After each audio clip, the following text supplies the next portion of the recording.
বিভিন্ন গাছের গোড়া দিয়ে এই চেয়ারগুলো নির্মাণ করা হয়েছে। অত্যাধিক সুন্দর চেয়ারগুলি। আমি অবশ্যই এই চেয়ারগুলি আপনাদেরকে দেখাচ্ছি। দেখেন কি সুন্দর নান্দনিক এই চেয়ারগুলি। এই সাইডের চেয়ারগুলি কি সুন্দর নান্দনিক। এবং আমি যেখানে বসে আছি, এটা রহমতুল্লাহি বরাকাতুহু, আমরা এখন অবস্থান করছি দারুল উলুম মাদ্রাসার যে ঐতিহাসিক মসজিদ, যেটা আসলে মসজিদ যে কমপ্লেক্স হয়, এটা এখানে না আসলে আমি আসলেই বুঝতাম না।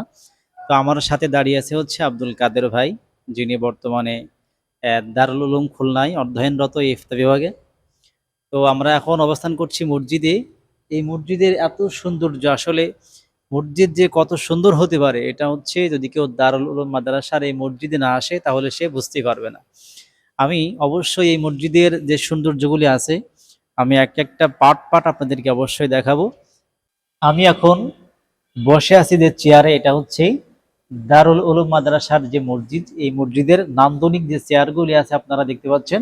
আমি সেই চেয়ারে কিন্তু বসে আছি, অনেক সুন্দর চেয়ার। আমি যদি একটু কাত হয়ে দেখাই, দেখতে পাচ্ছেন কি নান্দনিক এবং একটা দর্শনীয় চেয়ার, যাকে আমরা বাংলায় বলি কেদারা। তো এই পাশে আরো অনেকগুলি চেয়ার রয়েছে দেখতে পাচ্ছেন আপনারা অবশ্যই। মানে এই মসজিদের উত্তর সাইডে অনেকগুলো চেয়ার এবং পশ্চিম সাইডেও অনেকগুলো চেয়ার। আর একটা বিষয় বলে রাখা উচিত যে এই চেয়ারগুলি কিন্তু আসলে কোনো প্লাস্টিকের তৈরি চেয়ার না, এটা অনেক রকমের মানে গাছ দিয়ে তৈরি করা। নারিকেল গাছ, হয়তোবা তাল গাছও হতে পারে, এবং বিভিন্ন গাছের গোড়া দিয়ে এই চেয়ারগুলো নির্মাণ করা হয়েছে। অত্যাধিক সুন্দর চেয়ারগুলি। আমি অবশ্যই এই চেয়ারগুলি আপনাদেরকে দেখাচ্ছি। দেখেন কি সুন্দর নান্দনিক এই চেয়ারগুলি।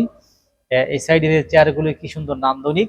এবং আমি যেখানে বসে আছি, এটা অনেক সুন্দর একটি চেয়ার। আসলে এখানে না আসলে আপনারা আসলে প্রাকৃতিক যে সৌন্দর্য, এটা আপনারা আসলে বুঝতে পারবেন না।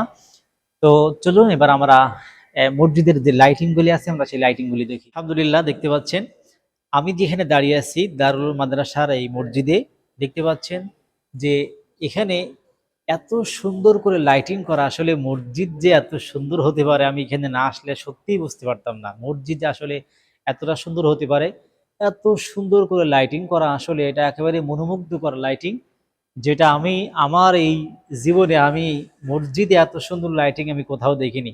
তবে একটা কথা বলতে হয়, আমরা বাংলাদেশের বিভিন্ন মসজিদে যখন যাই তখন দেখতে পাই এরা কি করে, মানে রাত্রের বেলাও শুধু বিদ্যুৎ বেশি ব্যয় হবে তাই তারা টুকটাক ছোট একটা লাইট লাগিয়ে রাখে। এটা আসলে মসজিদের যে সৌন্দর্য, এটাকে তারা অসম্মান করে বা অবমাননা করে। এটা আসলে করা উচিত না।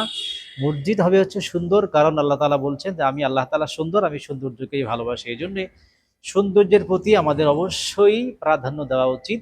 মসজিদটাকে সুন্দর করে সাজানো উচিত, যাতে একজন মানুষ, একজন মুমিন যখন নামাজে আসে তখন তার হৃদয় যেন শীতল হয়ে যায়। আমাদের এটা করা উচিত ইনশাল্লাহ। দেখতে পাচ্ছেন দারুল মাদ্রাসায় ঠিক সেই দিকটাকেই প্রাধান্য দেওয়া হয়েছে। লাইটিংটা অনেক সুন্দর করে করা হয়েছে ইনশাল্লাহ। যদি আপনারা আসেন তাহলে অবশ্যই এই লাইটিংগুলি আপনারা বাস্তবিকভাবে দেখতে পাবেন। দর্শক, দেখতে পাচ্ছেন আমার পিছনে এই যে আমি আঙ্গুল দিয়ে দেখাচ্ছি, এগুলো কিন্তু হচ্ছে অরিজিনাল চামড়া দিয়ে ক্যালিগ্রাফি করা বিভিন্ন সূরা, বিভিন্ন আয়াতের গুরুত্বপূর্ণ অংশ। এগুলো হচ্ছে হরিণের চামড়া সহ বিভিন্ন প্রাণীর চামড়া দিয়ে এগুলো একেবারেই সুন্দর করে কারুকাজ করে ক্যালিগ্রাফি করা হয়েছে। দেখতে পাচ্ছেন এখানে হয়তোবা চারকোল রয়েছে না ভাই, এখানে চারকোল রয়েছে দেখতে পাচ্ছেন। এই যে চারকোল, এখানে পূর্ণাঙ্গ সুন্দর করে লিখে দেওয়া, ওখানেও চারকোল। এরপরে আপনারা আমি সবগুলো দেখাচ্ছি, আপনারা অবশ্যই দেখতে পাবেন যে এখানে এই চামড়া দিয়ে সুন্দর করে ক্যালিগ্রাফি করা হয়েছে, যেটা আসলে মসজিদের সৌন্দর্য বৃদ্ধিতে এগুলো অনেকভাবে সহযোগিতা করেছে।